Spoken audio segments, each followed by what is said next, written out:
Good evening, everyone. Jose J. Garcia, real estate investor, coach, and mentor here. So we have another Sunday coaching series tonight. Tonight's topic is going to be checking in on your contractors, whether you do it virtually, physically, or boots on the ground. We'll cover all the above. But a lot of changes are coming, and one of those is, let me see the chat box, make sure I didn't miss anybody on here. RSVPing for these calls. That's something that we're going to put into place so that we know who's supposed to be on the call. This goes especially for Wednesday calls where it's all members only. Lynn, good evening. Yes, happy Easter. Catalina, good evening, ma'am. Hope all is well as well. Okay. So, yep, let's go ahead and get started. Easter, awesome, beautiful holiday course.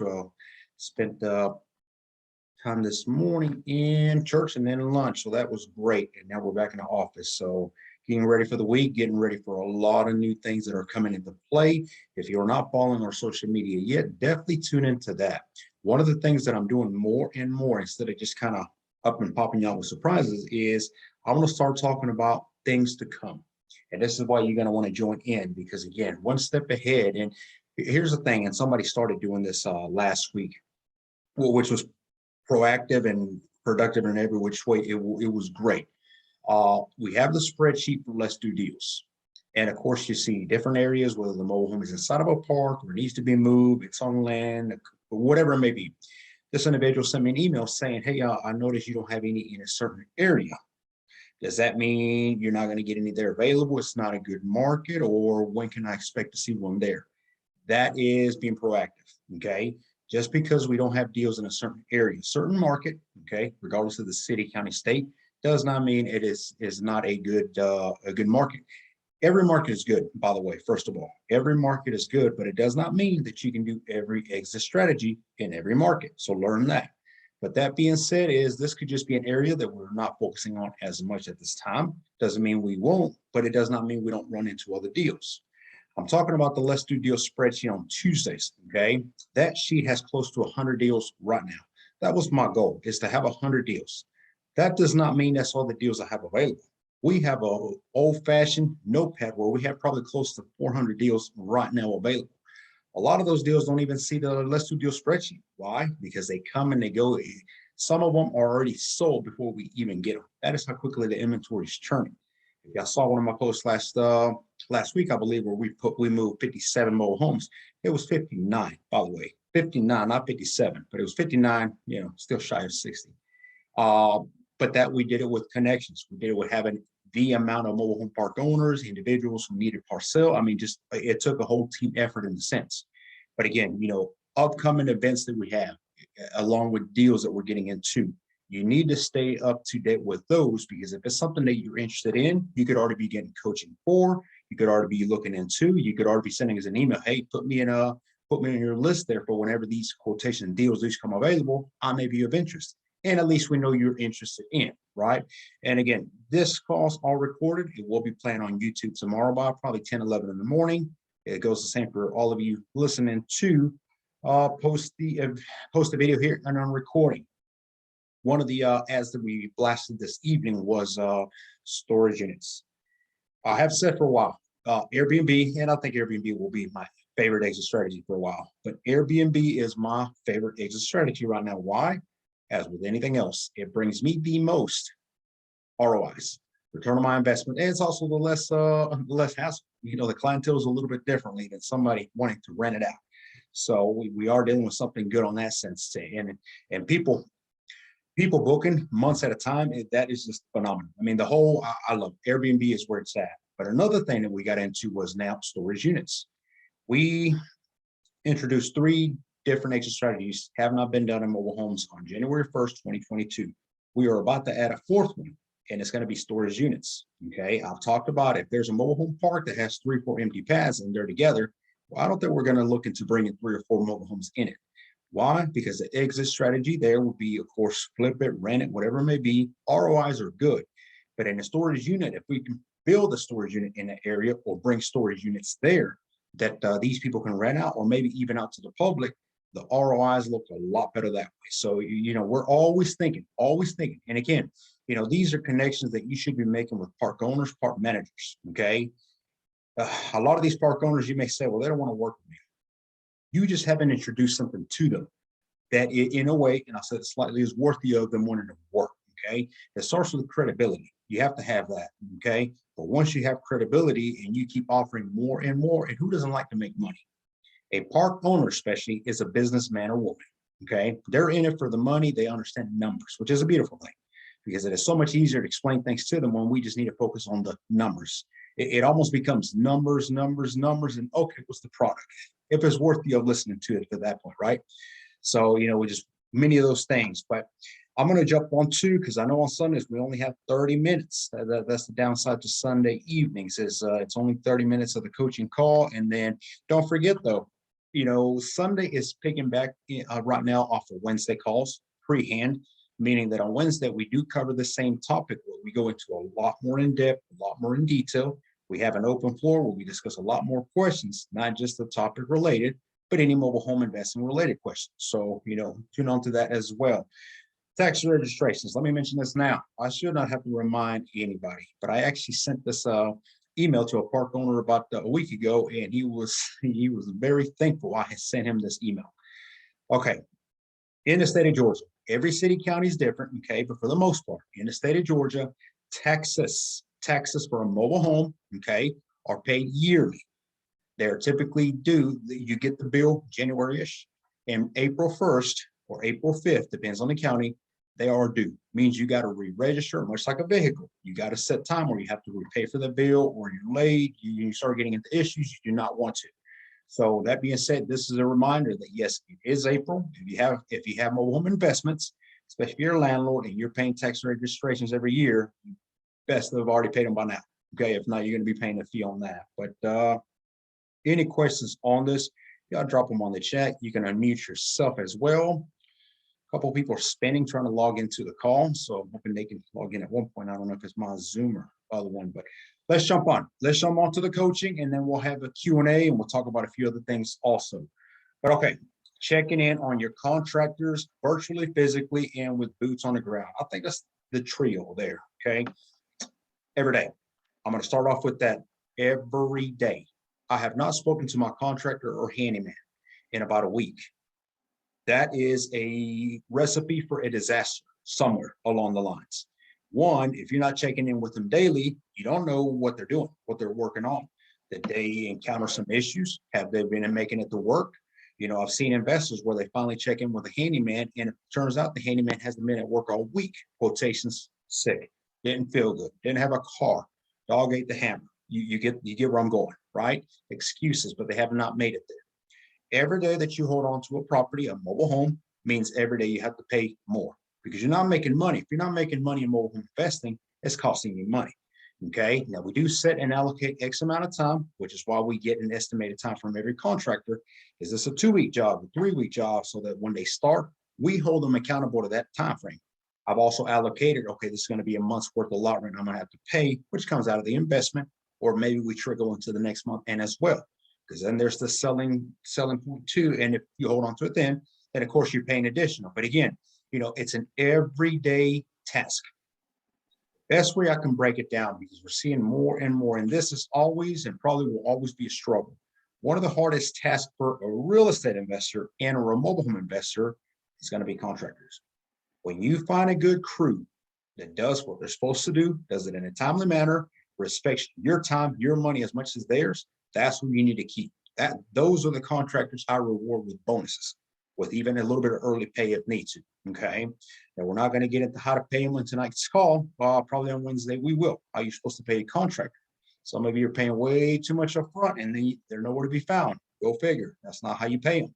We got a blueprint on how we pay our contractors. Okay. But every day, if they are out of state, which we do a lot of investing, such as Florida, South Carolina, I want them to not only send me pictures, okay, and I am going to tell you a story on that. Not only send me pictures, but I want them to Zoom me. I want to, whether it's Zoom, and I'm not selling for Zoom. It's not like I was advertising for Zoom there. Whether it's Zoom, Skype, I think still around, or Facebook video, any of them. What I want is live in-person video. Why? Especially when they call me and, hey Jay, there's an issue with the flooring in a corner in one of the bedrooms. I think we're going to have to replace the entire flooring. That's got red flags written every which way and then some. That's a video call. Let's get on video, Mr. Contractor. We'll call him John. John, the contractor. Let's get on video real quick. Show me what you're talking about. And he will go, and as he's doing it, okay, and we actually had a video with Prima a few weeks back when we did something like this. I just point out where I need him to. Hey, zoom in on that corner right there for me. Hey, do you mind just bend over a little bit and go under the floor so I can see what kind of insulation is still there? These are things that you can, and yes, it takes practice. It takes you being out there for a while, back to back, so that you can get more commonly known and seeing all these problems that you can kind of tell what you're looking at. But somebody telling you that something entirely has to be replaced, I don't like the thought of that, and I dislike the cost of what I'm thinking right away. So how can we salvage that in a way, or how can we do something different and talk it out? Do not be afraid to ask questions. Now, that does not mean micromanage, okay? I mean, if you have to micromanage, I say that's not a contractor for you anyway. But every day, okay? Every day you need to check in. Every day you need updates, and every day you need to make sure that you are where you're supposed to be on the estimated time of completion, okay? I'm going to give you this example before I tell you about pictures. Down in Albany, Georgia. If y'all know Georgia, the state of, and know where Albany is at, we had an issue with the city. This is one of those where it's uncontrollable from both sides. It's not the contractor, and it's not myself. That is probably one of the worst cities to get power. I mean, it is just, I've never spoken to, and I hate to say this on here, I guess, we're not talking about them, it's just their system in place. Nobody knows what's going on. Nobody's talked to nobody. You ask for one person, they've never heard of that person. I mean, one of those kind of things. Yes. What ended up happening is we got in, we started investing, and this is on our second Airbnb, by the way. Should have already been done, okay, but it's not. And we went an entire week and a half fighting the city, okay? Then they confused us with apparently another mobile home that needed this permit, this inspection, which we knew we already were done on ours. And they were holding us back because the contractor or one of the electricians needed to get out there, review, make sure. It was just a battle. That costs you time. And those are one of those, oh my gosh, kind of moments. Because being the fact that now we're about 2 weeks behind, yes, that means we're going to have to pay an extra X amount of lot rent, whatever we need to, in order to finish it. So again, these are not surprises. These are, in a sense, part of investing. You have to be aware of these kind of things, and just, again, I know now when it comes to that city that maybe as soon as we purchase one, we need to go ahead and start the power so that when our contractors get there a week later, that we got power. We had an investor lady. She was new to mobile home investing. She was motivated. She was motivated, determined, and she's doing good at this point. She's doing better. She's overcome an issue. But she hired a contractor. One of her first mistakes was she bought her first investment 2 states over. Why? It just sounded like a good deal to her. She took it on, and is what is. Okay. So she bought the mobile home, closed on it, and hired a contractor out there. Somebody said to somebody that he was good. Okay, you're hired. All right. Moving along. The pictures she had gotten from were the pictures from actually him. So his first assignment was, hey, go look at this property that I just bought. Now she knew what the outside of the picture looked like. But he went out there and took what she thought were a few pictures of the inside of the home. Okay. He takes these pictures and sends them to her. And he tells her, this is what you need. This is what it's going to cost. This is the time frame. Everything looks like it's going like it's supposed to be, right? Okay. Well, there she goes. She starts paying. And he's sending updated pictures. Okay. Listen to this. I want you to listen to the story. He's sending these updated pictures every other day, every week. Like she says, I didn't really want to bother him. Let me stop right there. You're not bothering anybody. They work for you, not the other way around. If you work for somebody, what would be tolerable and what would not be? Okay. Ask yourself, this is a business. Let me move along. So she's getting pictures here, pictures there. It got to a point where it was almost completed, the home, 90, maybe 85, 90% of it. Okay. And he was asking for more pay because he needed this, he needed that, none of which makes sense, by the way. Okay. Now she was new, she didn't know. But it turns out at this point, she decided, you know what, let me go ahead. And she was happy. She was thrilled, motivated that her first investment was coming to an end in rehab, and she was about to post it. That's the goal. So she flies out there, and I get a call not later after she got there, in a full surprise that when she went into the mobile home, it had never been touched. This individual she hired, he was apparently working on a mobile home somewhere, wherever he was, and the pictures he sent her were pictures of the mobile home that he was working on, obviously for somebody else, maybe himself, who knows, who cares. Every day that he was working on it, actually doing work into that unit, he was sending her updated pictures and asking for money. Pay me this, pay me that, give me an affirm for this. I need material. Okay. She did a lot of things wrong in the sense of how she even pays for material and how she pays him. But all in all, she never got anybody else to verify. Boots on the ground. Okay. Boots on the ground can be anybody. It could be a bird dog. It could be a wholesaler. It could be a park manager. Okay. I use a lot of those. I got contractors that I've had for a while. And even so, from time to time, I may call a park manager. Hey, go check on lot 2 real quick if you don't mind. Yes, I pay them on the side, $20, $30 cash. That does me wonders. I'm not driving the state for $30. So, hey, go check on all the contractors. Just make sure they're up to par what they're doing. That's all you need. She walks in, she sees them working. She kind of gives me a little bit of updates. Okay, well, we're good. And again, video call. She never did that. Bottom line is she paid for 90% of somebody else's deal that she never to this day found out who it was, how she really could do anything about it.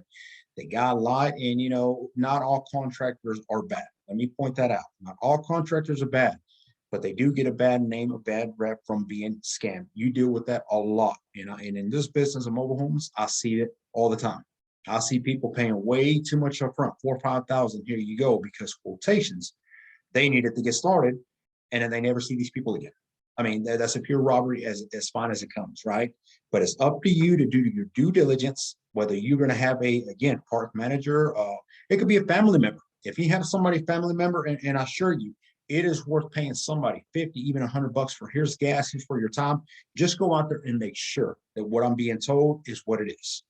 Videos, you can't go wrong with. I mean, if it's a live video and you're talking to them and you're seeing their work, and I may even tell them, hey, step outside, let's look at the outside, see if there's any more, because I want to make sure they're in the home they're talking about, right?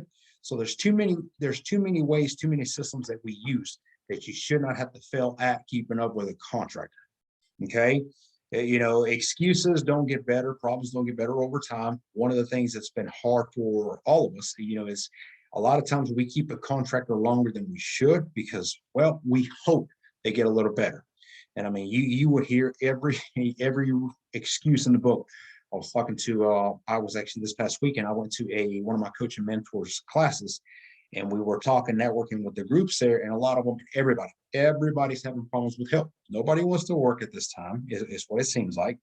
And it's not a pay thing. It's like you pay people more and you just, somehow you just expense more into something, but you didn't actually get anything back from it. So, and one of the gentleman mentioned, a real estate investor, he said, apparently one of his contractors, which yes, he let him go a while back, lost his grandmother 4 different times. Okay. Now that is just baffling to me that somebody would use an excuse like that, but people do keep up with these kind of things. My grandma died 4 different times, it may not be a good thing to use, but you need to be able to focus and pay attention on what people's excuses are.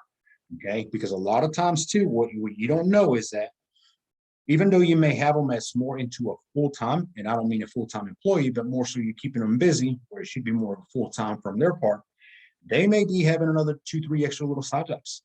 They want to get paid more, so they're working on your house X amount of hours, then they run across town, then they run back over here, then they're doing too many things. My goal for my contractors is that I have so much work, they don't have anywhere else to go unless it's another one of my homes. And if it's so, it's because something done broke in one of my rentals maybe. Otherwise, they are in that home where I'm hired them to be from the start to the finish. Bottom line, okay? Yes, people get sick. Yes, things happen. That's all understandable. But again, learn to read through the crap because that's going to come with it. Any questions so far?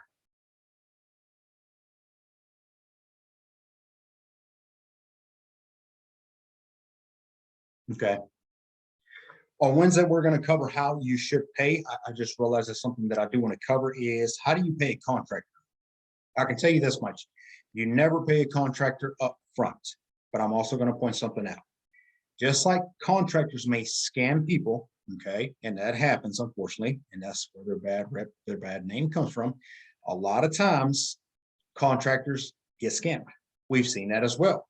I've had some contractors, I mean, if I don't pay them X amount, if I don't pay them after the job, 10 minutes later, they are blowing up my phone. I mean, it's like, wow, this is an emergency pay here. And they will go on and tell me, I didn't mean to blow your phone up. I mean, I've been screwed, as they said the past couple of times. And you see that people hire, they go into these insurances, places, or they're going to pay them with these type of checks or whatever they may use.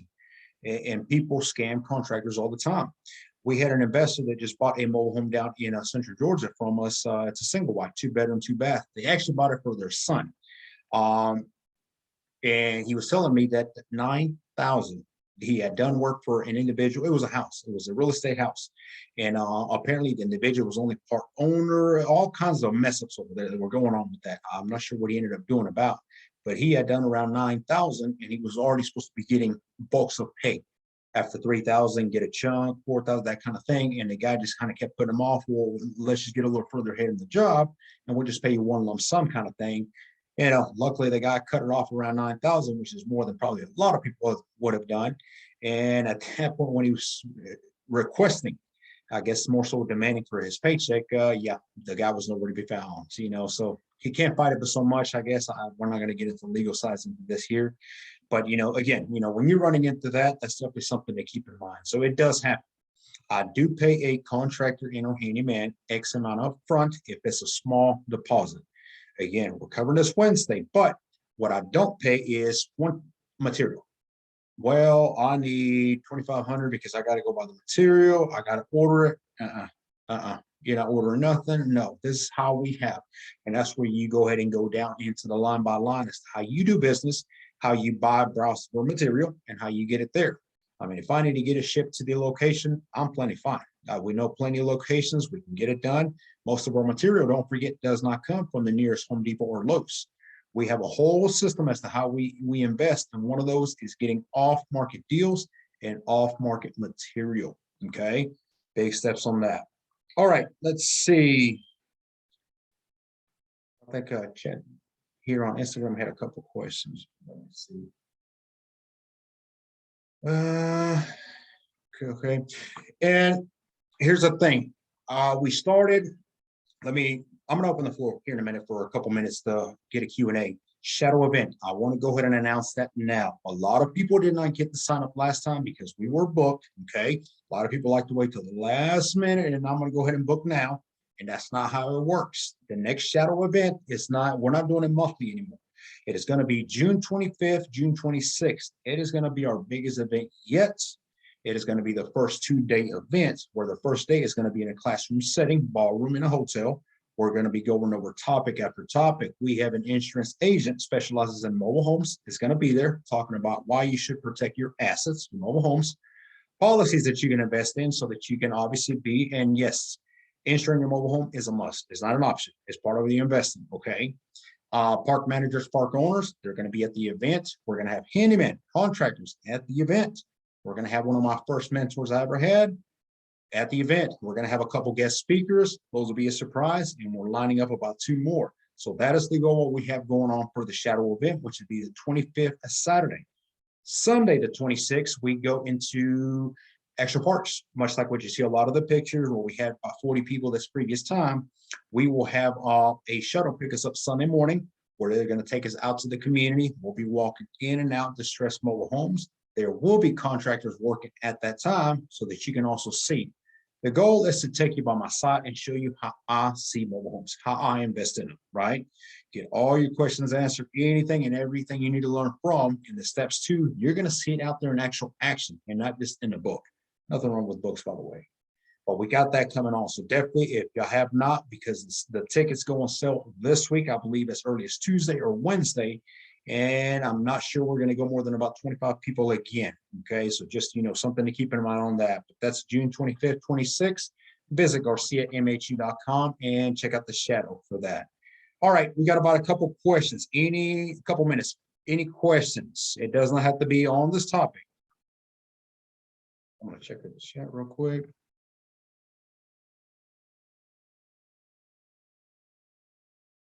No questions? Nobody?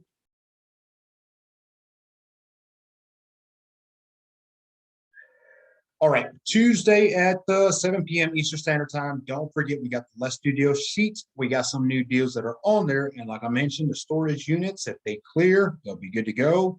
Warner Robins, where we have about 11 units. We're waiting for the building inspection to clear us, and those will be good to go as well. So we got a lot of things up and coming. Join us on Tuesday at 7 p.m. so you can see that. If not, we'll see you also on Wednesday. Okay.